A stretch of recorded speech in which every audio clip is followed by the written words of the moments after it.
Hmm. Interesting.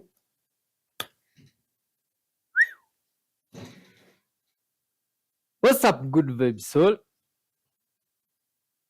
Welcome on today's episode.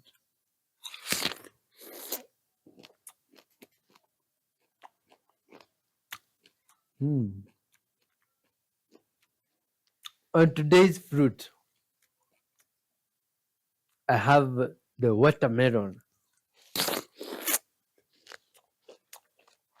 Ah! Mm. This thing is sweet. In Swahili, you call it tikiti maji. Good vibes, sir. This video is not about the watermelon. The video is about spreading some message to the whole world. What type of message? You might ask yourself, but don't worry. I'm here to keep you up to speed with the message and the aim of this video.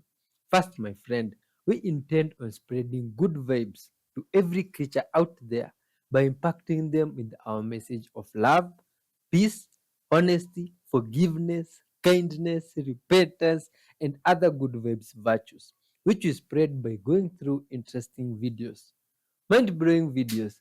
You shall see the type of videos I'm saying, my friend, which I really encourage you to leave your thoughts and perspectives down below. Now, before we start the show, I'd also share with you something. Some edibles, my friend. But now these ones, they are edibles for the soul. You see? Food for the soul. And it comes from John 5:1 going down. This is a story from the book of wisdom. Listen to what the story says and leave your comments of what you get from it. Sometime later, Jesus went up to Jerusalem for a feast of the Jews. Now, there is in Jerusalem near the sheep gate a pool, which in Aramaic is called Bethsaida, and which is surrounded by 5 covered colonnades. Here, a great number of disabled people used to lie: the blind, the lame, the paralyzed. One who was there had been an invalid for 38 years. When Jesus saw him lying there and learned that he had been in this condition for a long time, he asked him, "Do you want to get well?" "Sir," the invalid replied, "I have no one to help me into the pool when the water is stirred. While I am trying to get in, someone else goes down ahead of me." Then Jesus said to him, "Get up, pick your mat and walk." At once the man was cured. He picked up his mat and walked. Interesting. Good vibe. So that was someone that just received healing from the word of mouth. But whose mouth was it? The mouth of our Maker. Let's talk with this wonderful Maker, my friend, that is able to do great things. Dear Lord Father, full of love and kindness, thank you for your goodness, Father. Thank you for this chance to come before you in the name of your Son, Jesus Christ. Thank you, dear Lord Father, for your child here that have joined us today's view. Dear Lord, through reacting to these videos together with them, Father, may you do great things for them. Uplift their souls, Father. Restore them, Father. Give them more strength, dear Lord, and help them to also spread love from wherever they are watching from. Dear Lord, and I also forgive them all their sins and do great things for them. In your holy name, Jesus Christ, we do pray, trusting and believing. Amen. I'm White311H. Let's dive in. In this video, we're going to look at father wounding men. Okay, here's a little boy, and this is his dad. The dad might be absent. Perhaps there's been a divorce and he's not around. So this is causing a little bit of pain and rejection within the little boy. He's comparing himself to other families that they've got their dad around. He's missing that kind of space, that nurturance, that love from his father.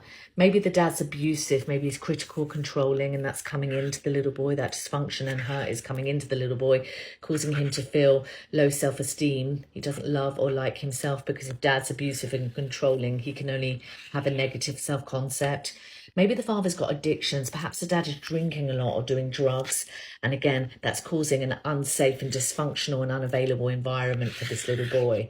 Now, what happens with boys, they're kind of worse than girls because they suppress emotions very easy because of the messages boys don't cry, you know, you've got to be strong. And so it's very easy for them to push their feelings right down and suppress it. And then they grow up, and now they are, as an adult, with all of this hurt, rejection and anger deep down suppressed. And this is now coming out in the form of anger outbursts or anger issues. A lot of men have anger issues because of this unhealed resentment towards the father. They may have modeled the behavior of the father. They may also be drinking and doing drugs. And they might have, modeled his addictive behavior, like father, like son. Or they're struggling in their relationships because of this hurt, rejection and woundedness. This might be playing out in perhaps either a gay relationship, he's kind of reliving that father wound with another man, or it's coming out dysfunctionally with a woman in his marriage, okay? So if you feel that you resonate with your father wound or this father wound, then number one, you have to heal this trauma and the coping mechanisms picked up as a result of this hurt. So we have to release the hurt, the anger, the resentment towards dad. We have to release all of this suppressed down pain, removing all of that anger, releasing that resentment by doing past trauma work with a therapist, trauma recovery work. And I also have a self-study course that does that. Number two, we've got to look at addictions and going into recovery from those. Maybe you picked up the drinking or the drugs that your dad does, and, you know, looking to stop modeling that behavior and getting into a recovery program so that addictions aren't part of your life. Thirdly, working on your self-esteem, raising your self-esteem. So, you know, not putting yourself down like your dad did, you know, raising how much you value, appreciate and love yourself. Fourth, really looking to, stop suppressing your emotions and expressing them vulnerably. Men can, really learn emotional intelligence. It will change their life. Lastly, if you have also picked up abusive and controlling behaviours from your father, look to change that. And also men's groups are great for this. A man with an absent father wound will grow up to be a chronic people pleaser, put other people's needs before his own, and also develop an avoidant attachment. Because as a child, this man lacked the physical and emotional presence from his father. And as a result of this, the son can only assume that it's because he is not good enough and will carry this low self-worth into adulthood because the son lacked guidance from the father in developing an internal sense of self-worth. He will instead cope with this pain by avoiding conflict and be completely dependent on external validation by trying to be the perfect friend, the perfect husband and worker. He will also have difficulty understanding and expressing his own needs and emotions. He will be extremely sensitive to criticism and have difficulty making healthy male friends because he subconsciously feels unworthy of his father's love. He will have a very difficult time saying no and setting boundaries. His father never taught him how. And as an adult, he will attract a partner that has her own mother wound. Two wounded people raised by immature parents perfectly complementing each other's wounds. They will continue to recreate childhood trauma they both experienced only to pass it on to their own children, continuing the cycle in the same way that has happened for generations before, until they begin doing the deep healing work, connecting to their core wounds and reparenting their hurt little boy or little girl still inside them. Follow for more. A man who struggles with a father wound will have a never-ending hunger for success.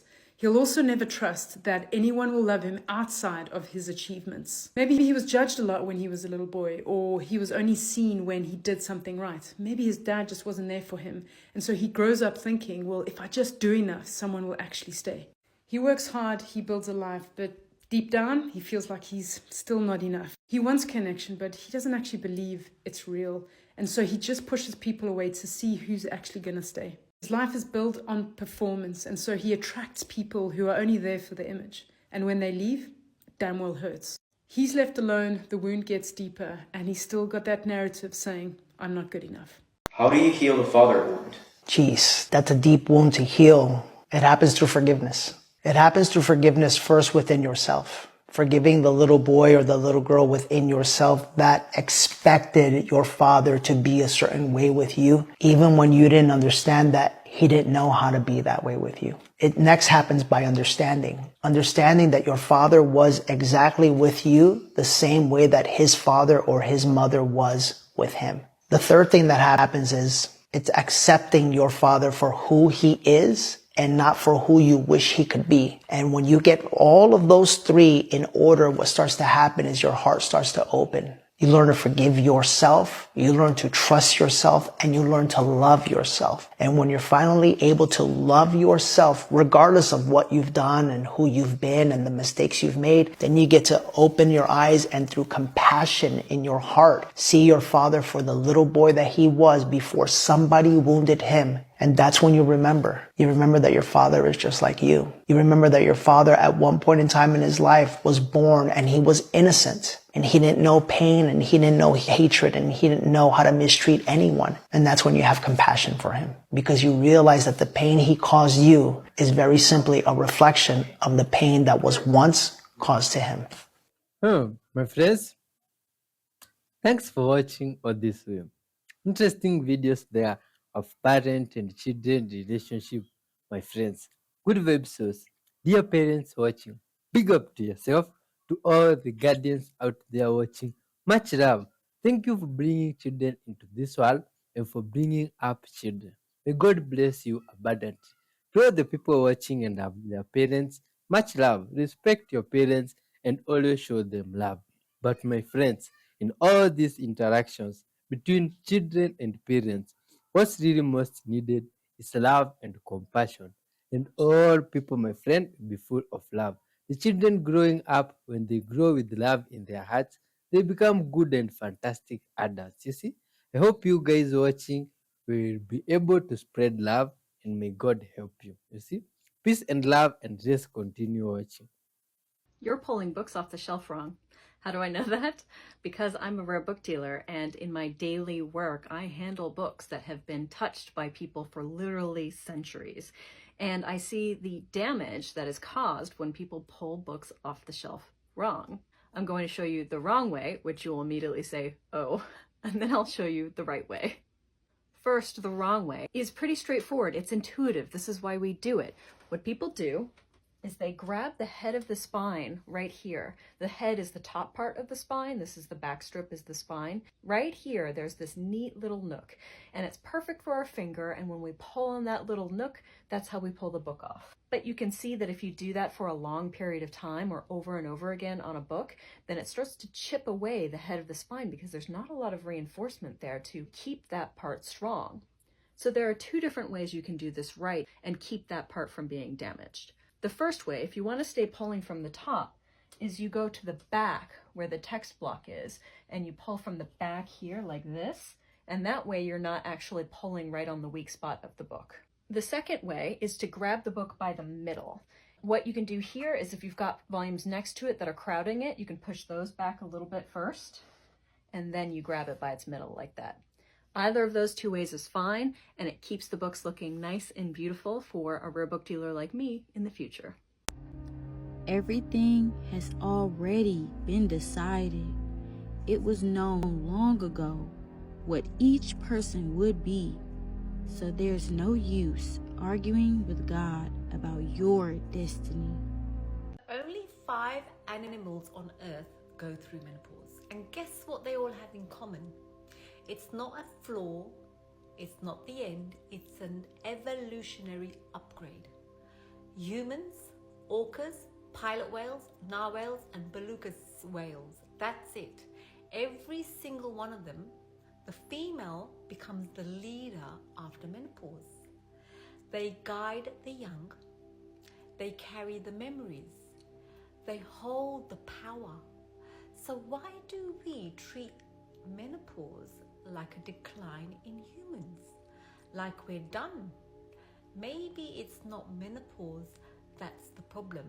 Maybe it's the story we've been sold about it.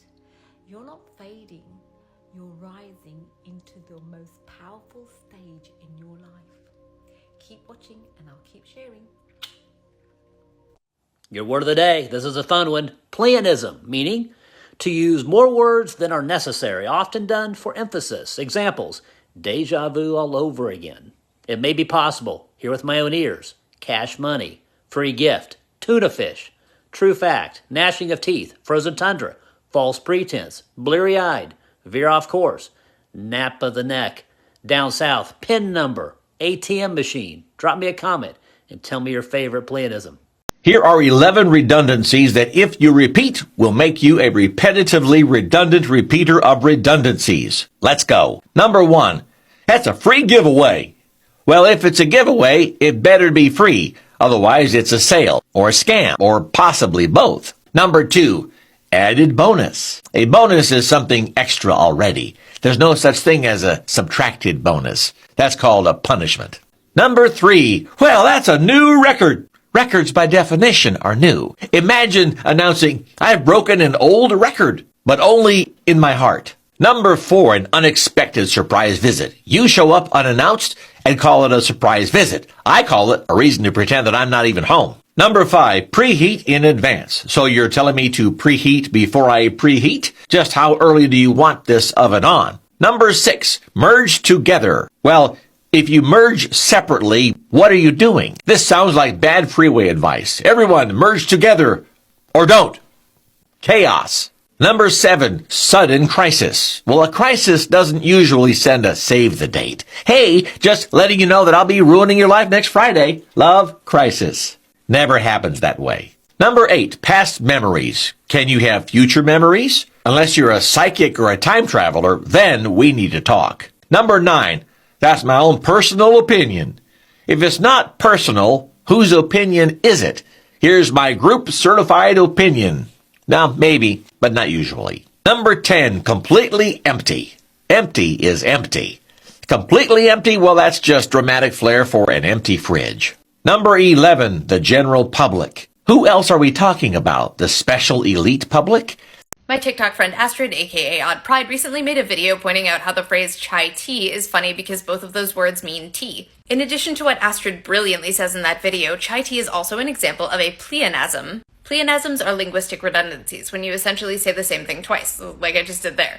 The word itself comes from the Greek pleonasmos, meaning something that is superfluous or more than enough. Terms like free gift or tuna fish are common pleonasms. In most cases, a gift is free and a tuna is a fish, so saying the full phrase is technically redundant. There are also syntactic pleonasms, when grammar rules make a word optional. For example, I might say, I know that you're very clever, but I could drop the word that and the sentence would mean the same thing. To say you raised up your glass is a pleonasm because you could just say you raised it.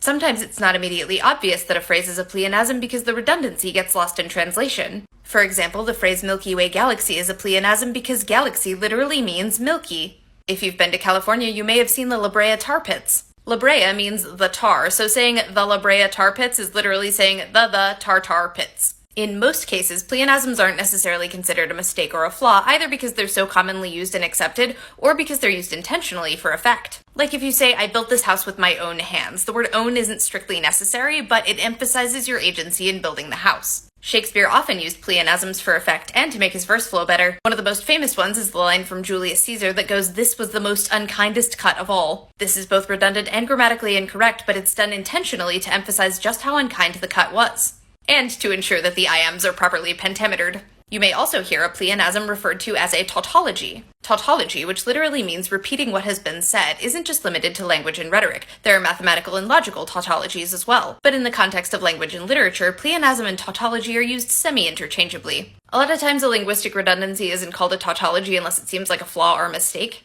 For example, ATM machine and ISBN number are cited as being tautological phrases, while pleonasms are often considered to be more intentional or acceptable. But then free gift is also cited as an example of both a pleonasm and a tautology, so really the distinction is murky at best. And then this makes me wonder, would the phrase pleonastic tautology be a pleonasm, or a tautology, or would it be a pleonastic tautology itself, or a tautological pleonasm? Anyway, what other pleonasms can you think of? In today's literary terms, we are learning pleonasm. But what is pleonasm? Well, it is a repetition of the same ideas either for emphasis or for a mistake.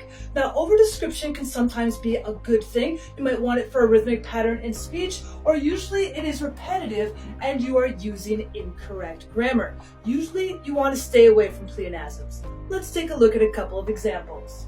I heard it with my own ears. He sees that you have arrived. This would be an example of excessive or repetitive pleonasm you want to avoid. After all, when you say he sees you have arrived, we don't need the excessive term of that. Or I heard it with my own ears. It's understood if you say I heard it, I don't need to have the ears in the background. However, sometimes we can use emphasis. I do care about you. You do actually want to emphasize that you do care. And we ate beef hamburgers.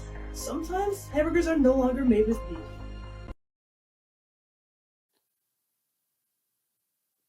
Interesting. My friends, myself, I think I found myself just like this, in this case, a victim of the prayer. What is that prayer? Yeah, the redundancy thing, the repeating words thing. I've been a victim of that issue for quite some time. You see, what about yourself, my friend, watching there? Did you get to learn something new? Have you been making some mistake there in making some sentences, like saying free giveaway or free gifts? That one, myself, I've used it severally without knowing that I'm even repeating myself. Anyway, it's good vibes getting to learn something new as you get entertained through the videos. Good vibes. So you see, thanks for watching all this way. Lots of love and respect. Good vibes, wonderful child of God. If you're struggling with racing thoughts and feeling anxious about things, worrying about things that are out of your control, I'd like you to do this exercise with me right now, because in the next few moments, you're going to allow yourself to feel more grounded and allow those thoughts to disappear. Go ahead and take a nice deep breath in through the nose and breathe out. Last breath in through the nose and just breathe out through the mouth. Now this time, when you're breathing in, I want you to really focus on what the quality of that breath is. Breathe in now through your nose. And breathe out through your mouth. I'd like you to ask yourself, where do you feel the anxiety and the worry that you have right now? For a lot of people, that might be in the chest. For some people, it might be in the head or the arms. Go ahead and find that place now. Where is that in your body? And once you've located exactly where that is in your body, I want you to go ahead and give that worry a rating from 1 to 10. 1 being you're not really worried anymore, and 10 being you're feeling very anxious and concerned. And what I'd like you to do now is just pop your hand up like this. You're going to get 4 fingers from your other hand, and you're just going to begin to tap here, just below the pinky on the outside of your hand. Just start tapping here like this. That's good. Now as you're tapping below your pinky, I'd like you to follow along with me and just repeat the following phrases. Even though I feel worried and anxious about the future. Even though I feel anxious and concerned about what might happen. I choose to relax and be carefree. And let's do it again. Repeat after me. Even though I feel so overwhelmed with the thoughts that are racing in my mind, I choose to relax and be carefree. And one more time. Even though I'm holding all this anxiety in this part of my body, I choose to relax and let it go. And now we're going to tap just here, right between the eyebrows, just the brow point. Just tap there. I know we look weird right now, but just follow along. And now we're just going to do it at the side of the head just here.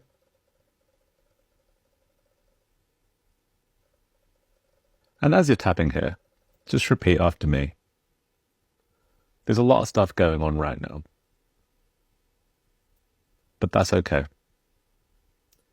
I choose to relax, and I choose to let go. Now we're tapping just under the eye on the bone.